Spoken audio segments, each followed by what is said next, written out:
C'est le père Frédéric Ozanne, prêtre de la Mission de France, qui prononce l'homélie ce matin.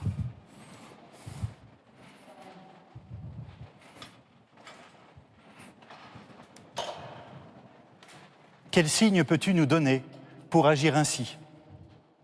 On comprend bien cette question des Juifs, parce que ce n'est pas si simple d'interpréter la colère de Jésus, qui envoie tout valdinguer ce matin. Manifestement, Jésus n'aime pas trop la piété, fait de petits sacrifices arrangés. D'après Jésus, ce commerce des marchands du temple ne semble qu'une distraction, une tentative d'esquive pour échapper à quelque chose de plus profond. En ce temps de carême, pour être juste, sans mettre Dieu en colère, il faut donc aller chercher ailleurs que ces petits arrangements extérieurs. Pour autant, la question demeure. Quel signe peux-tu nous donner? Quel signe peux-tu nous donner pour trouver, retrouver ou renouveler la confiance en toi? Et tant qu'on y est, quel signe peux-tu nous donner pour retrouver la confiance aux technologies, aux médias, en la politique? Quel signe peux-tu nous donner pour retrouver la confiance en notre monde et en la trajectoire dans laquelle nous sommes embarqués, plus ou moins malgré nous?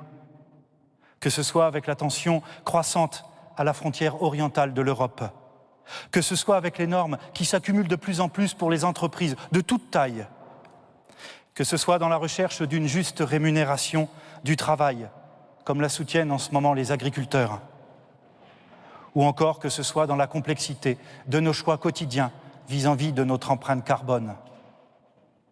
Quel signe peux-tu nous donner pour retrouver la confiance en notre monde et en sa trajectoire? On aimerait bien de temps en temps avoir quelques signes, parfois même quelques miracles, pour atténuer le mal et les angoisses de nos vies. Certains d'entre nous, peut-être, aimeraient bien pouvoir rencontrer Dieu, simplement pour y croire. Encore faut-il s'entendre sur ce qu'on peut attendre de Dieu comme signe. Parce que les miracles, en vrai, il faut s'en méfier. S'ils peuvent être des signes, ils peuvent aussi ne renvoyer qu'à eux-mêmes. Et là, ils pourraient nous faire passer à côté d'une si belle splendeur. C'est sans doute pour ça que Jésus, ce matin, ne se fie pas à ce que ces miracles peuvent susciter chez certains. De fait, quelle injustice quand on y pense. Quelle injustice si Dieu choisissait d'aider certains et de détourner son regard d'autres. Si c'était le cas, quelle tromperie sur sa tendresse pour tous, comme aime dire le bon pape François. Si Dieu choisissait de faire un miracle pour l'un et pas pour l'autre, dans la même situation, de quel mensonge se serait couvert le vieux Paul en proclamant par toute son existence un Messie crucifié. Alors, si on ne peut pas se fier au miracle, la question adressée à Jésus demeure encore. Quel signe peux-tu nous donner pour que nous puissions avoir confiance en toi et en la vie? Pas de miracle grandiloquent, ni rien du fantastique hollywoodien, c'est d'accord. Mais quoi alors? Quel signe? À vrai dire, il nous faut les scruter, ces signes. La prière de Juliane, une sœur du petit Carmel de Mazille, en Bourgogne, le disait avec ces mots le 31 décembre dernier. Je la cite.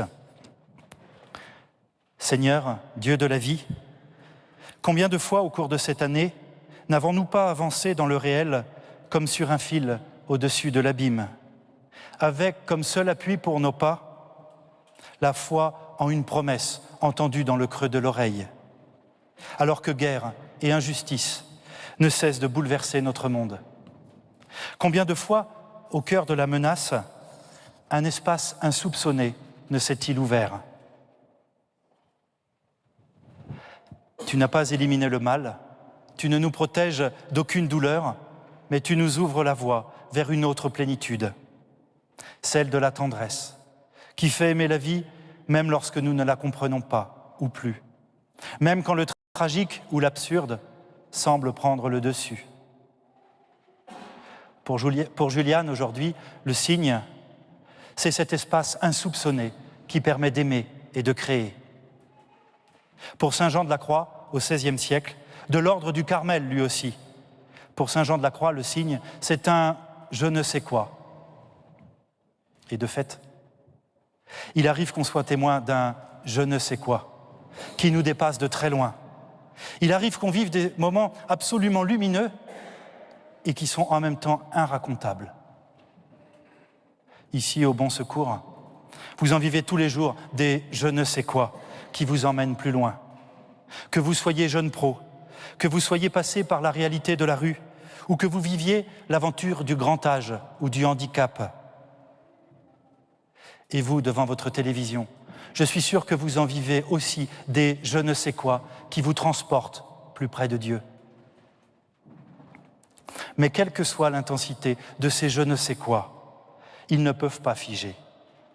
Au contraire même, ils ne peuvent que relancer la quête. Ces expériences, ces je ne sais quoi, peuvent être des signes s'ils nous ouvrent à la quête de ce Dieu toujours méconnu que nous cherchons ensemble. Pas pour savoir, pour faire confiance. En ce sens, un signe, c'est fait pour défiger. C'est fait pour nous encourager à la marche. Parce que malgré la nuit, comme nous le fait encore découvrir Jean de la Croix, malgré la nuit, avec nos doutes et nos souffrances, malgré la nuit, une source coule au fond de nous. Et il nous faut la chercher toujours plus en profondeur. Parce que la splendeur de Dieu dépassera toujours ce que nous pourrons en saisir. Impossible de l'enfermer, ni dans une pratique cultuelle, ni dans une pensée, ni dans des mots, ni dans un dogme, ni dans une manière de vivre, ni dans quoi que ce soit d'ailleurs. Impossible de l'enfermer. Tous les humains sont à égalité dans la quête de cette source qui fait vivre. À dire cela, on ne sera peut-être pas toujours dans les clous, mais ce n'est pas grave. Comme disait Raphaël, un ami prêtre, nous sommes les disciples d'un décloué. Quelle liberté cela nous offre. Quel signe peux-tu nous donner ? Dieu veut simplement marcher avec nous. Et le signe de cette marche, main dans la main, avec Dieu, c'est ce je ne sais quoi qui nous ouvre à plus grand que nous. Le signe, c'est cet espace insoupçonné qui nous permet d'aimer et de créer en nous reliant à nos frères et à nos sœurs, tout azimut. En définitive, le signe pour que nous puissions avoir confiance en la vie, c'est un Messie crucifié. Un homme qui va jusqu'au bout de son compagnonnage avec chacun de nous, quelles que soient nos histoires et nos chemins.